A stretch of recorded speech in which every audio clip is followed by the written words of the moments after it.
Hi guys, finally show పడిపోయింది. So show చూడడానికి వచ్చాము. సో షో చూసాను ఆల్మోస్ట్. ఇంకా రివ్యూ కూడా చాలా త్వరగానే చేసేద్దాం అనుకుంటున్నాను. సినిమా కొంచెం అమ్మోరు తల్లి మూవీలా వెళ్తుంది. Hi guys, welcome back to Naudu talks and here is the half spoiler review of the movie called Veerabhadrudu, starring Suriya garu and Trisha garu and my favourite RJ Balaji garu. RJ Balaji గారి గురించి మన తెలుగు వాళ్ళకి చాలా తక్కువ తెలుసు. ఆయన తమిళ్లో సినిమాలు తీస్తారు అండ్ వాటిని తెలుగు డబ్బింగ్ కూడా వదులుతారు, చాలా బాగుంటుంది.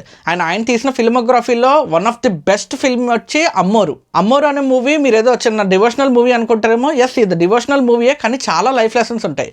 అమ్మోరు is a very good best entertainer packed with lot of human emotions. చాలా బాగా అనిపిస్తుంది మీకు. మీరు ఎవరైనా మూవీని చూడకపోతే హాట్స్టార్లో ఉంటుంది, ట్రై చేయండి, చాలా మంచి ఎక్స్పీరియన్స్ ఇస్తుంది. Coming back to the review, తమ్నైల్లో చెప్పినట్టే వీరభద్రుడు మూవీ అనేది commercial way of alternative commercial way of Jai Bhim అనిపించింది నాకు. జై భీమ్లో కేవలం ఈ లాజిక్స్ ప్రకారం అండ్ ఆ లాని కరెక్ట్గా యూజ్ చేసుకోవడం, సో ఇలా సెటిల్డ్గా వెళ్ళి తెలివితేటలు ఉపయోగించే లాయర్ని మాత్రమే చూస్తాము.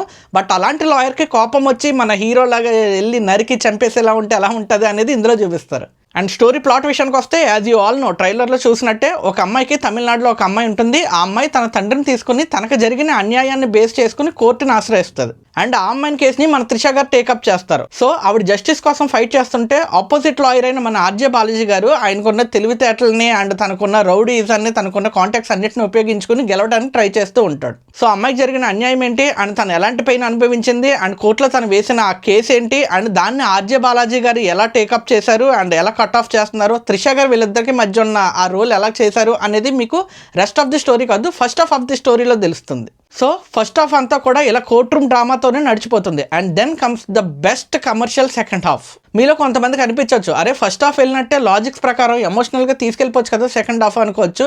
బట్ జై భీమ్లో ఆల్రెడీ అదే చేశారు కదా, అందుకని కమర్షియల్గా ట్రిప్ అయినట్టుంది. అందుకే అనిపించింది నాకు. సడన్గా అప్పటి వరకు ఎమోషనల్గా వెళ్తున్న ఫస్ట్ హాఫ్ ట్రిప్ అయ్యి కమర్షియల్ వేలకు మూవ్ అవుతుంది అనమాట. అండ్ ఐ థింక్ చాలా ఇయర్స్ తర్వాత సూర్య గారిని ఇలాంటి మంచి యాక్షన్ పీక్ ఎపిసోడ్లో చూసాం. ఈ మధ్య వచ్చిన రెట్రోలు, కంగువ ఇవన్నీ రాడ్లే కానీ బాబోయ్, అవన్నీ రాడ్లే కానీ వాటితో పోల్చుకుంటే ఇందులో యాక్షన్ సీక్వెన్స్ బాగుంటుంది. కాజ్ కరెక్ట్గా ఉండటం వల్ల ఆ ఫైట్ చాలా క్లియర్గా అనిపిస్తుంది అనమాట. Coming to the Telugu version of Karuppu, Telugu dubbing చాలా బాగా చేశారు అండ్ కొన్ని చోట్ల పేర్లు ఇవన్నీ కూడా బాగానే మేనేజ్ చేశారు.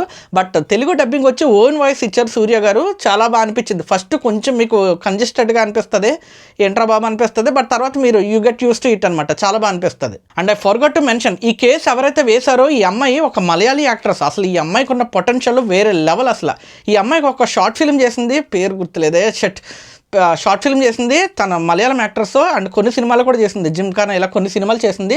చాలా మంచి పొటెన్షియల్ ఉన్న యాక్టర్ అనమాట. అట్లీస్ట్ ఎవరైనా కొత్త వాళ్ళు ఇలాంటి వాళ్ళు గుర్తిస్తే బాగుంటుంది అనిపిస్తుంది. మీకు వల్లభాలో రీమా సేన్ గారు గుర్తున్నారా? ఆ రేంజ్ ఆఫ్ ఆర్టిస్ట్ అనమాట. అసలు వేరే లెవెల్లో ఇస్తారు, అసలు చాలా బాగా యాక్ట్ చేస్తుంది. ఈ అమ్మాయికి ఎవరైనా మంచి రోల్ ఇస్తే బాగుండు. ఫైనల్లీ పర్ఫార్మెన్సెస్ విషయానికి వస్తే అందరూ వాళ్ళ రోల్స్లో చాలా బాగా చేశారు. But when it comes to Suriya garu, ఆ గాడ్ మోడ్ అని చెప్పి మన ప్రీ రిలీజ్లో కూడా మాట్లాడుతూ ఉన్నారు కదా, సో ఆ గాడ్ మోడ్ లెవెల్ అనేది క్లైమాక్స్లో చెప్దాం వద్దా, ఎనీహో క్లైమాక్స్లో ఒకటి వస్తుంది అనమాట. మన కాంతారా టైప్లో దేవుడు ఆవహించేది ఒకటి వస్తుంది, కాంతారా లెవెల్లో వస్తుంది. అది కమర్షియల్ వేలో సూర్య గారు జీవించారని చెప్పాలి. అసలు చాలా బాగా వర్త్ అనిపిస్తుంది మనకి. అమ్మ పైసా వసూలు మూమెంట్ అనిపిస్తుంది. పెట్టిన టికెట్కి ఆ లాస్ట్ సీక్వెన్స్ చాలా బాగా అనిపిస్తుంది. సో ఫైనల్లీ రీసెంట్గా వచ్చిన రాడ్ సినిమాలతో పోల్చుకుంటే ఈ సినిమా కొంచెం బెటర్ అని అనిపించింది, కొంచెం కాదు చాలా బెటర్ అనిపించింది. సో మీరు కనుక సూర్య గారి సినిమాలకు ఫ్యాన్స్ అయితే కనుక, ఆయన యాక్షన్ సీక్వెన్సెస్తో కూడుకున్న సినిమాలకు ఫ్యాన్స్ అయితే కనుక you can try this movie only in theatres. That's it for today. ఈ వీడియో మీకు నచ్చినట్టయితే కనుక లైక్ చేయండి, మీ ఫ్రెండ్స్ అండ్ ఫ్యామిలీకి షేర్ చేయండి. అండ్ సూర్య గారి సినిమాల్లో మీకు ఏది ఇష్టం అనేది కామెంట్ చేయండి. కుదిరితే మీ ఫ్రెండ్స్ అండ్ ఫ్యామిలీకి షేర్ చేయండి, సాధ్యమైతే సబ్స్క్రైబ్ చేసుకోండి. This is J signing off from Naudu talks. Thank you.